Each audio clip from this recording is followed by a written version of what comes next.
কোরবানির ঈদ সামনে রেখে দেশের পশুর হাটগুলোতে ক্রেতাদের ভিড় বাড়তে শুরু করেছে।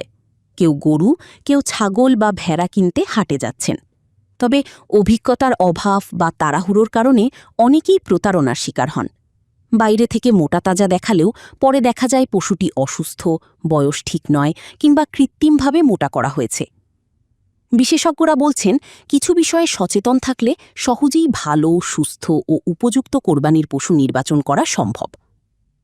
চোখ মুখ দেখেই মিলতে পারে সুস্থতার ধারণা। সুস্থ পশুর অন্যতম লক্ষণ তার চোখ ও স্বাভাবিক আচরণ। পশুর চোখ উজ্জ্বল ও পরিষ্কার থাকলে সেটি সাধারণত সুস্থ বলে ধরা হয়। চোখ অতিরিক্ত লাল, ঘোলা বা পানি পড়লে সতর্ক হতে হবে। নাক ভিজা ও পরিষ্কার থাকাও ভালো লক্ষণ। অন্যদিকে মুখ দিয়ে অতিরিক্ত লালা পড়া, কাশি দেওয়া বা হাঁপানো অসুস্থতার ইঙ্গিত হতে পারে। দাঁত দেখে বয়স যাচাই জরুরি। কোরবানির পশুর বয়স শরীয়ত অনুযায়ী হওয়া প্রয়োজন। অনেক সময় বিক্রেতারা বয়স বেশি দেখানোর চেষ্টা করেন, তাই দাঁত দেখে বয়স নির্ধারণের কৌশল জানা দরকার। সাধারণত গরুর 2টি স্থায়ী দাঁত উঠলে তার বয়স প্রায় 2 বছর ধরা হয়। 4 দাঁত হলে আরও বেশি বয়স বোঝায়। ছাগল ও ভেড়ার ক্ষেত্রেও দাঁত দেখে বয়স নির্ধারণ করা যায়। কৃত্রিম মোটাতাজাকরণ চিনবেন যেভাবে।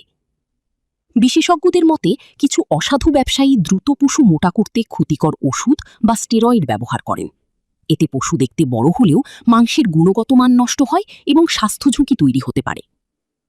কৃত্রিমভাবে মোটাতাজা করা পশুর শরীরে অস্বাভাবিক ফুলা ভাব দেখা যায়। অনেক সময় পশু হাঁটতে কষ্ট পায় বা অস্থির আচরণ করে। শরীরের চামড়া টানটান হলেও স্বাভাবিক প্রাণশক্তি কম থাকে। চলাফেরা ও আচরণ খেয়াল করুন। সুস্থ পশু সাধারণত চঞ্চল ও স্বাভাবিক আচরণ করে।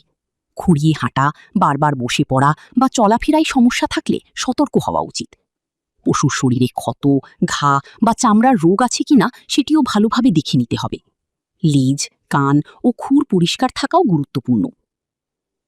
খাবার খাওয়ার অভ্যাস জেনে নিন। সম্ভব হলে বিক্রেতার কাছ থেকে জেনে নিন পশুটি নিয়মিত খাবার খায় কিনা। সুস্থ পশুর রুচি স্বাভাবিক থাকে। একেবারেই খাবার না খাওয়া বা অতিরিক্ত দুর্বল দেখালে সেটি অসুস্থতার লক্ষণ হতে পারে।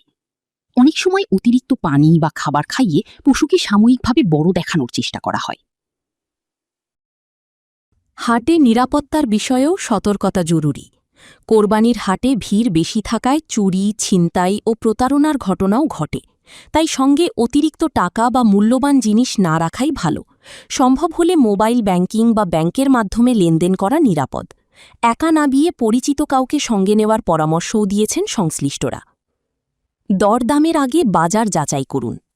একটি পশুর দাম এক হাটে একরকম, অন্য হাটে আরেক রকম হতে পারে। তাই একাধিক হাট ঘুরে বা কয়েকটি পশুর দাম তুলনা করে সিদ্ধান্ত নেওয়া ভালো। শুধু আকার দেখে বেশি দাম না দিয়ে পশুর স্বাস্থ্য, বয়স ও গঠন বিবেচনায় দাম নির্ধারণ করা উচিত। ধর্মীয় বিধানও গুরুত্বপূর্ণ। কোরবানির পশু অবশ্যই নির্দিষ্ট ত্রুটিমুক্ত হতে হবে। অন্ধ, মারাত্মক অসুস্থ, অতিরিক্ত দুর্বল বা পা ভাঙা পশু কোরবানির জন্য উপযুক্ত নয়। তাই পশু কেনার আগে ধর্মীয় বিধান সম্পর্কেও ধারণা রাখা প্রয়োজন। সংশ্লিষ্টদের মতে কোরবানির পশু কেনা শুধু কেনাকাটা নয়, এটি ধর্মীয় ও সামাজিক গুরুত্বপূর্ণ বিষয়। তাই বাহ্যিক চাকচিক্যের চেয়ে পশুর স্বাস্থ্য, বয়স ও উপযুক্ততার দিকে গুরুত্ব দিয়ে সচেতনভাবে সিদ্ধান্ত নেওয়াই সবচেয়ে গুরুত্বপূর্ণ।